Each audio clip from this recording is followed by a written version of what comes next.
The cold morning sun glinted off the glass towers of downtown Seattle as Richard Harlow, a man whose name was printed in every business magazine, stepped out of his sleek black Mercedes.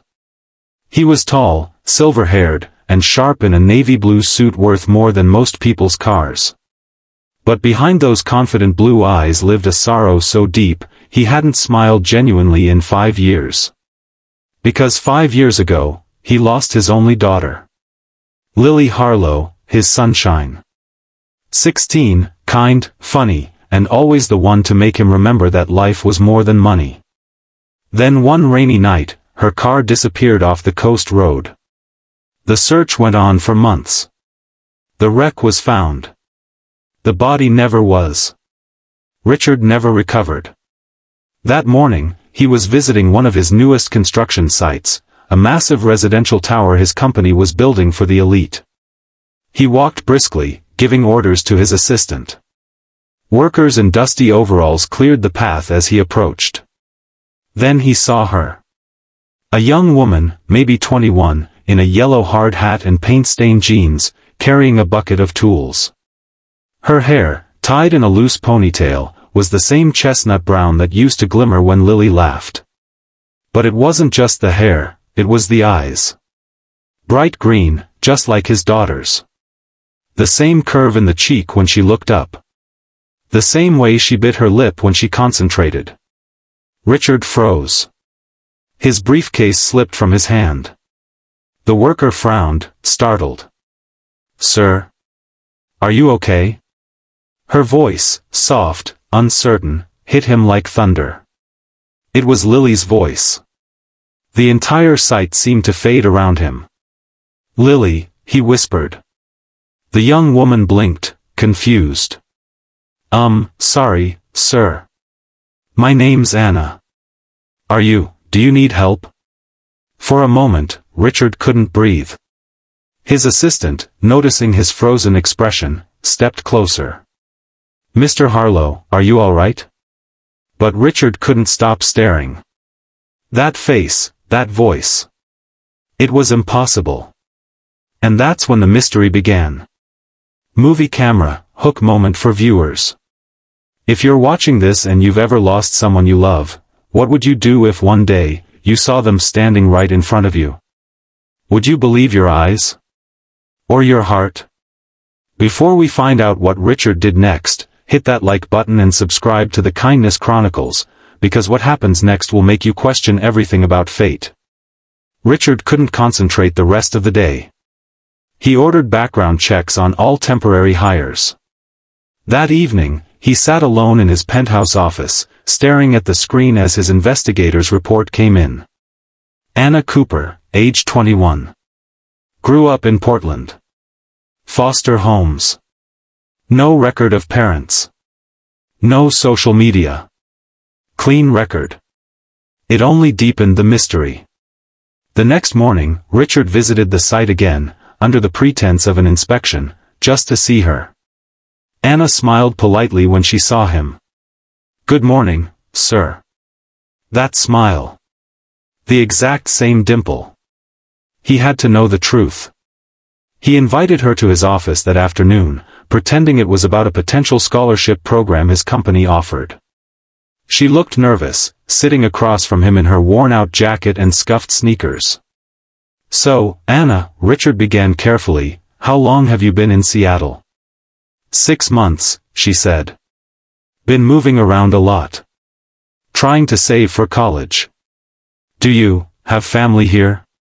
She hesitated. "Not really.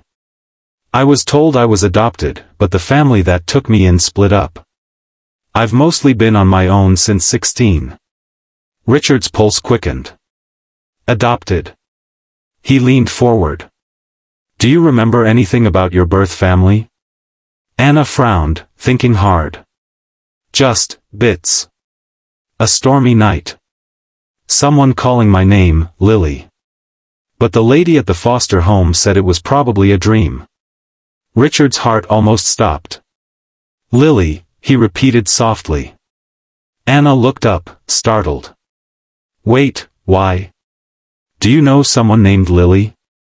Richard's eyes welled with tears. He had to tell her. But what if it wasn't true? What if it was just grief-twisting reality? He took a deep breath. My daughter was named Lily. She went missing 5 years ago. You look exactly like her. Anna's expression shifted from confusion to disbelief. Me? That's impossible. I know how it sounds, Richard said, voice trembling. But please, can I show you something? He opened a drawer and pulled out a photo. A smiling teenage girl in a pink hoodie, standing on the pier, the wind in her hair. Anna gasped. The picture slipped from her fingers. That's me. Her knees went weak. I've seen this place before. In my dreams. From that moment, the two were caught in a whirlwind of questions, DNA tests, and sleepless nights. Richard's lawyer warned him not to get his hopes up. The police reopened the file. When the test results finally came in, Richard's hands shook as he opened the envelope. Positive match. 99.9%. It was her. His daughter, alive. But how? Anna sat across from him, her face pale. If I'm Lily, why don't I remember? Richard reached across the table, his hand trembling as he held hers. You were in a car crash. The current pulled you miles away. Maybe you hit your head. Tears spilled down her cheeks. You looked for me. Every day, he whispered. Every single day. The reunion made headlines across the nation. Millionaire finds long-lost daughter working at his own construction site. People called it a miracle. But the story was only half told. Because behind those smiles, something darker was hiding. A week later, Anna began having flashbacks. Not just of the ocean, but of being pulled into a van after the crash. A man's rough voice. The smell of smoke. A scar on her wrist she'd never noticed before. She told her father. Richard's face went cold. You mean someone took you? Anna nodded slowly. I think so. I was found wandering near Portland 2 weeks after the crash. They said I was a runaway. Richard hired private investigators. They traced the original crash site records, and found something chilling.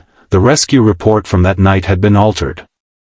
The officer in charge had since retired to Mexico, but his name appeared in connection with a trafficking ring that specialized in abducting injured young women, erasing their identities, and selling them into illegal adoptions.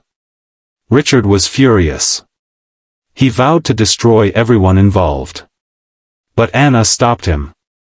Dad, don't let anger steal what we just got back. Let's help others instead. Her words cut through his rage like sunlight through storm clouds.